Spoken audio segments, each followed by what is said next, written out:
I still remember the exact moment everything started to unravel, the sharp sting of embarrassment that would eventually become a gaping wound. We were at a friend's birthday dinner, a crowded little restaurant buzzing with laughter and clinking glasses. I had just finished telling a story, and my wife, Mara, leaned over and whispered something in my ear. I chuckled nervously, not realizing she was recording me. A few minutes later, she turned to the table, loud enough for everyone to hear, and said, "Oh, honey, you always make the cutest little mistakes. Remember last week when you—" She mimicked me perfectly, mocking the way I had flubbed a minor detail at work. The table erupted in laughter. My face burned. At first, I laughed along, trying to mask the creeping shame. But her eyes, they weren't sparkling like they usually did. They were cold, detached, almost amused at my humiliation. I wanted to shrink into the chair, to disappear under the table. That night, the drive home was quiet, except for the occasional nervous laughter she forced when I tried to joke. Something felt off, but I couldn't put my finger on it. Over the next few days, small things started gnawing at me. She became vague about her phone, always keeping it face down, answering calls quickly and quietly. Her texts would come in at odd hours, and she would glance at me nervously if I asked about them. One night, I saw her laughing softly at something on her screen, her thumb moving quickly across the screen. Then she locked at the moment I walked into the room. I asked myself if I was overreacting. Maybe it was nothing. Maybe I was imagining it. But the seed of suspicion had been planted. It grew slowly like a shadow I couldn't shake. I noticed how she avoided answering certain questions, how she seemed to schedule last-minute meetings and girls' nights with increasing frequency. Her excuses were always plausible, always timed perfectly. But there was a mechanical feel to her words, a rehearsed smoothness. I started questioning myself. Was I being paranoid? Was my embarrassment at that dinner clouding my judgment? Then came the text. I found it when her phone lit up across the counter while she was in the bathroom. I hesitated. I told myself it was none of my business. But curiosity, the sort that gnaws at the edges of reason, made me swipe. The screen displayed a message from a number I didn't recognize. "Can't wait to see you tonight. I'll be there after work." My stomach dropped. I stared at the screen, my hand trembling. The casual betrayal in that one line, no explanation, no hesitation, hit me harder than any confrontation ever could. I couldn't breathe.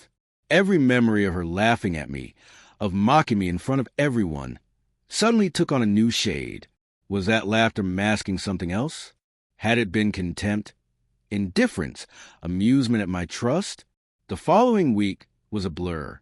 I followed my instincts quietly, watching patterns, noticing how she would accidentally leave her phone in my sight, how she would return home with an almost imperceptible rush of anxiety. I found more texts, subtle hints, coded conversations, secret plans. Each revelation was a knife, twisting the memory of the life I thought we shared into something alien. I remembered our small rituals, the way she kissed me before work, the way she made my coffee just how I liked it. Were all those gestures lies too? I couldn't tell anymore. Finally, I confronted her. Not with yelling, not with accusations. Just calm, controlled words, though my heart felt like it was breaking in real time. "Mara, who are you texting?" I asked, holding her gaze. Her face went pale.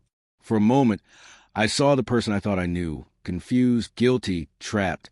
I didn't mean for you to see that," she whispered. "It's complicated. I didn't want to hurt you." I felt everything crack at once. The trust, the warmth, the foundation of our life together. She explained, trying to justify herself, telling me it wasn't about me, that it was a mistake, that she was searching for something she didn't understand. I listened numbly, feeling both anger and sorrow swirl into a thick, heavy fog inside me. I left that night, not in a rage, not shouting, but quietly, deliberately, taking only the pieces of myself that weren't shattered. I remember the last thing she said, "Please don't hate me." I wanted to scream that I didn't hate her, that I just didn't recognize her anymore. Weeks later, I would replay that dinner, that moment of public humiliation, in my mind. The laughter, the forced smiles, the subtle signals, All signs had been there, but I was too in love to see. I realized that sometimes betrayal isn't about the act itself. It's about the slow erosion, the quiet shift of someone you thought you knew into a stranger. I learned to carry the memory without letting it define me.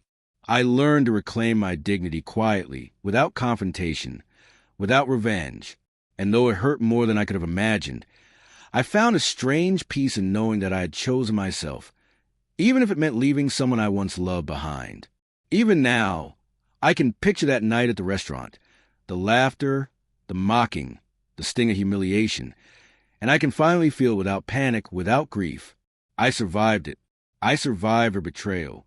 And in surviving, I found the only thing that mattered, myself.